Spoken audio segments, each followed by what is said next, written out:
Welcome to the Orlando Sentinel's editorial board interview with Sheila DeCiccio.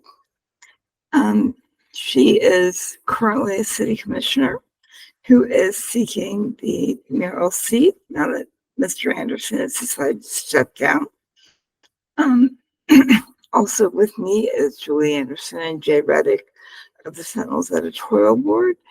And we're going to spend a little while talking about some of the big issues in front of Winter Park. And then we will give you a chance to make a closing statement. And I wanted to jump in with the first question.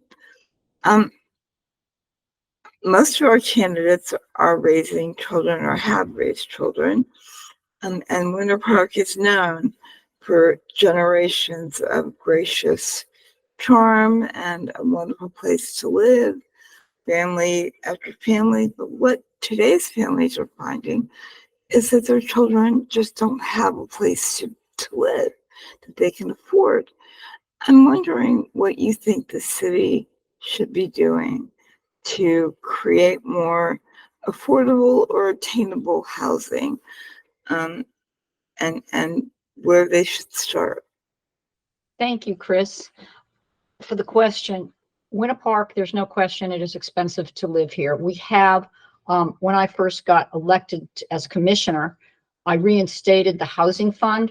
So that is what we build, the Habitat for Humanity. Actually, Hal George is in charge of that program, but the city collects funds and donates the land, and then they build. But to build even a Habitat house right now, the land used to be $250,000. That same lot now is $400,000 to $500,000. So there's maybe one or two houses left. It's become unaffordable. The other areas that we're looking to expand, because we know we need affordable, attainable, and even if you don't want to label it, just housing that people can afford. We're looking to expand the CRA. We're looking to annex I-4 and Fairbanks so we can, and then we can, as a city, and we'll have the funds from the other jurisdictions, fix the drainage, all of the issues over there so that when a developer comes in, we have the land and we can, and it'll be the drainage, all of that will be fixed. So it's ready to build on to make it more desirable, to cost the developer less to build. So those are the ideas that we are looking at right now, because otherwise it's going to be very difficult. And you can't stop people. They want to, when you own your house and the value keeps increasing, and you want to, whether it's you or your heirs, they want to make as much money as they can on the house. So we're in that position right now in Winter Park. So by annexing and having and developing other land, we can, but the city's going to have to put in, we're going to have to give a lot, and we're willing to do that so that we can get housing that's affordable and attainable for everyone. Thank you. Yes, thank you very much. And you had brought up annexation and that intersection there. And I wanted to kind of piggyback off that because that's something I've been curious about. The city does have some enclaves, and there are a few areas where they could grab up a little bit more property. Where else do you see the city should be looking for annexation? Thank you, Chris. Other areas in the city that the city could annex. We have discussed the possibility of going out where Winter Park Pines is to 436, that area, and going across that area, but that is more commercial. And so that wouldn't, that really wouldn't work, I don't think, for much housing there.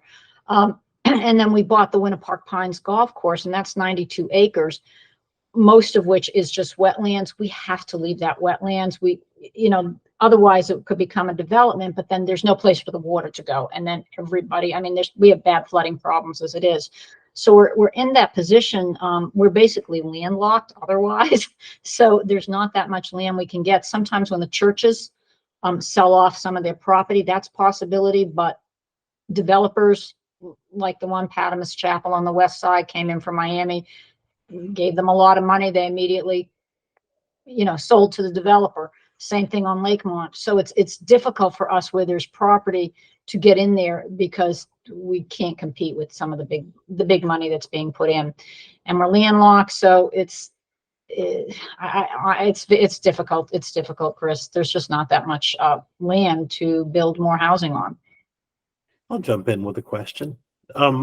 What do you see as the future of the Community Redevelopment Agency? I know that the CRA has had a major impact on many parts of Winter Park, and just where do you see in general, and if you have specifics, where do you see that going from here? The city, we right now have looked, it's set to sunset in 2027. We are looking to extend it for 10 years to 2037. We've already submitted this to Orange County, and we were looking to expand it into 3 different areas. We gave them one of which is that I-4 up to I-4 Fairbanks, that area. The other areas were Lee Road and expand Orange Avenue. They rejected the Lee Road. We were hoping to get more money for the Plymouth and different areas out there. They rejected Orange Avenue, but they said yes to I-4, that Fairbanks up there, because there's 3 jurisdictions. It's unincorporated Orange County, it is Orlando, and us. And there's major, as I said, flooding problems, infrastructure problems there. And they figured with all 3 of us paying for it, we could actually get the work done there. So we're in negotiation. We should hear within the next couple of weeks, but it's been very positive. You know, they've said, yes, we will extend it. And yes, we can expand it to that area. And that's because it's multi-jurisdictional. And I feel like it would make the best sense there. So we are very excited. Fingers crossed. We're hoping we definitely get it. Looks good right now. Thank you. What would be your infrastructure priorities as mayor? Our infrastructure, literally the can's been kicked down the road for so many years. If it's streets, if you see our brick streets, you should see the emails I get sometimes. Literally, they're blistering. There's divots, holes, etc. And the reason we go and patch them, but the infrastructure underneath is collapsing. And I can give you an example. Near Pennsylvania, the road just literally collapsed. And I said, oh my gosh, a sinkhole. And they said, no, it's just underneath the infrastructure. So if we don't fix the pipes and everything underneath where all the water flows, you can patch all you want. And 3 months later, it's going to collapse again. Flooding is a real problem. And part of the problem is some of our pipes were laid in the 1920s and 1930s, haven't been touched since then. Corroded, rusting, leaking. Our lift stations are starting to fail. And in fact, when Hurricane Ian came, we found out we couldn't open some of our weirs. We hadn't done them. The lakes need to be dredged. So we are working on all of that. We're having a basin study done. We divided the city into 3 sections just so we could get the results sooner. And and hopefully we're getting some in within the next month or 2. And that's going to tell us what has to be done yesterday, today, what we can do in 6 months, put on a plan to get done. Our streets are dangerous. People on 426, we don't own that. The FDOT owns that. The state owns that street, as well as 1792. But we need crosswalks. We need lights timed. I mean, that's a problem. Working with them, and I have to say they've been very good. They've moved up when they were going to do repairs to these roads. So very excited about that. But that's something that needs to be done. I wish I could tell you one stormwater was more important than the streets, than the park. It's all equally important. We've got plans. We're shovel ready on some of this. We've already done our master transportation plan. So we're getting funding to start fixing some of these problems. And that's why FDOT has actually, and that's Florida Department of Transportation, has already allocated $9 million to help with 426. They're going to pay for and fix the intersection at Orange Avenue in 1792, which is a nightmare.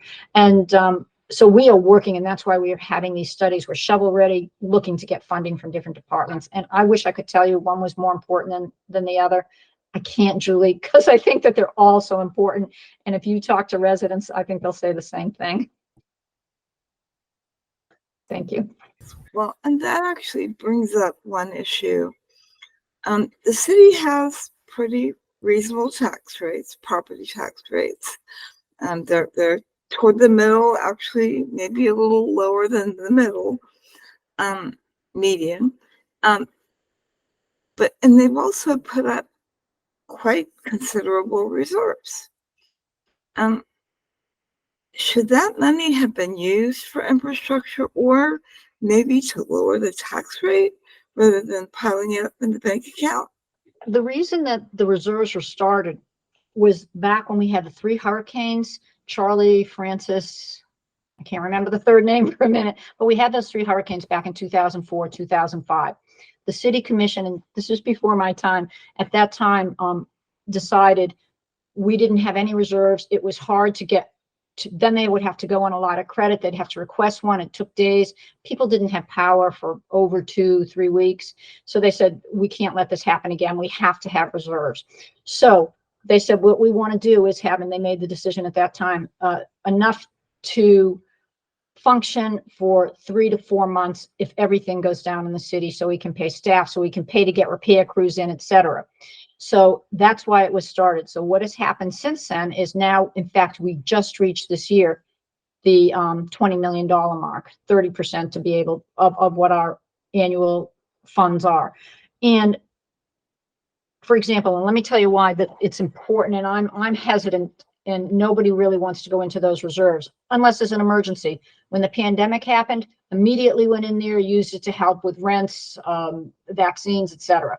When Hurricane Ian hit, we were able to call and put up all the repair crews, and that's to remove trees, limbs from the streets, get the power crews here. We put them in a hotel for 2 nights. We fed them. So as soon as that rain stopped, they were out taking care of that.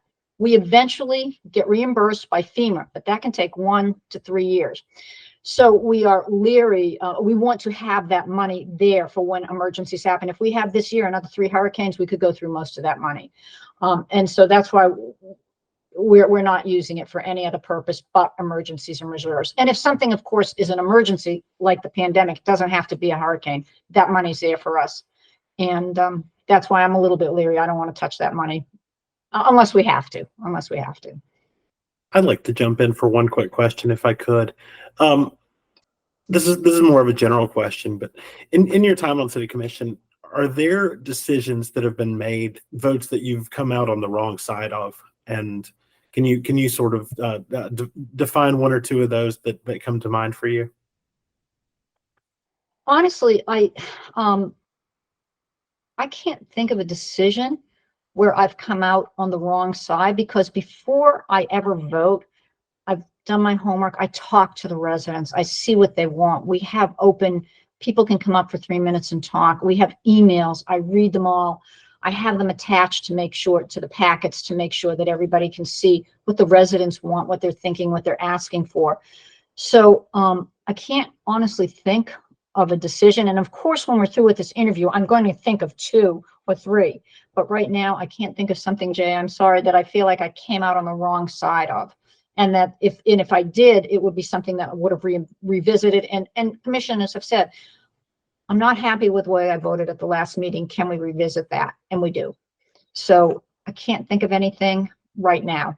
But if something came to me and if a resident said, this is just horrible, and I mean, that's not to say you don't get, the thing I love about Winter Park, you can have a room of 10 people of Winter Park residents, and they all have very strong opinions, but you will get 12 very strong opinions out of those 10. So you try to find consensus among that. And that's what I try to do. So I'm sorry, offhand, I can't think of a decision I wish, and if I had, I would have brought it back to the commission immediately. Thank you. Let's just talk for a minute about the city manager. Are you satisfied with his performance? What do you think the council could be asking him to do in addition to what he's doing now? Or do you think he's just doing a great job? I think our city manager is doing a very good job. Now, sure, there are issues, there are times we disagree, and if I see a problem, I go immediately to him and I say, hey, what are we doing? Where are we on this? We need to work on this. And he immediately jumps on it. And if not, I bring it to the entire city commission and I say, this is a problem. You know, for example, lights on Park Avenue, they keep going out at one end of the avenue. I think we're going to have to, that's an example of where our wiring is so old. We're going to have to dig it up Park Avenue and just put all new wiring in. We've been trying every other fix in the world that hasn't worked. I don't mean to digress there, but Randy is right there and he's working, and I have never, ever had a problem with him not willing to listen and to go the distance, whether or not he agrees, brings it to the whole commission, gets all the departments involved, gets a report done, whatever, and doesn't sit on it. So you know, I'm kind of known as a drip, drip, drip, because if I see something that needs to be done, I'm not going to let it go until we get some kind of resolution on it. What do you want residents of Winter Park to know that would be your signature accomplishment if you were elected mayor? What do you really want to distinguish yourself on in terms of projects or vision? Thank you, Julie. When I ran for commission, and I had a lot of experience. I had been on planning and zoning 6 years, code enforcement. I'm an attorney. I was an attorney at the Lowndes firm, their first woman partner there. And the reason I decided to run, I was approached and decided to run the first time, was because I felt a couple things. One, residents didn't have a voice. They needed a voice in City Hall. They needed someone to give them that voice. I'm the person that does it. I do not represent any special interests. I wanted to make Winter Park better. And I know everybody says this, for us right now and for our children, and to see projects through. When I say I'm going to get something done, I do. I'm a doer.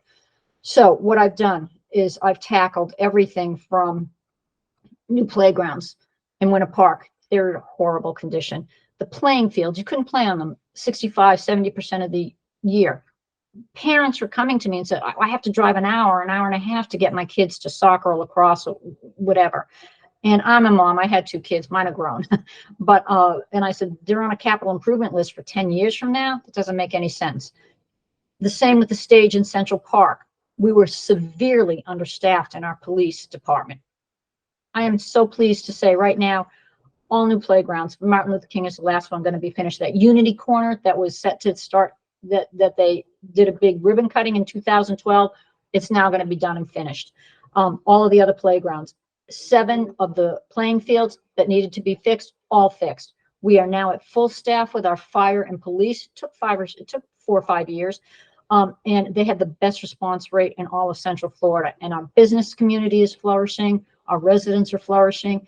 And right now, I want to get this infrastructure done. I think we owe it to everybody. We owe it to the residents, the businesses, to us now, and to future generations. So that includes streets, sidewalks, bike paths, drainage, the whole thing. And if I can get that on a plan and can get a lot of it done, I think that people may not remember me for that, but I think that'll make Winter Park that much better for everybody. Thank you. So the old Winter Park Library land, what would you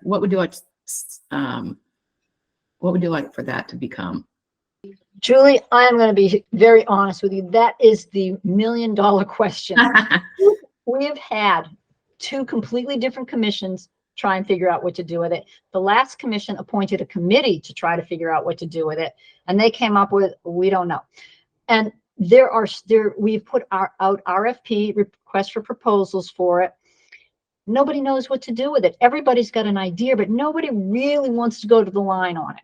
So I think right now with that's a very valuable piece of property. It's a gateway into Park Avenue and that whole area, Rollins College area.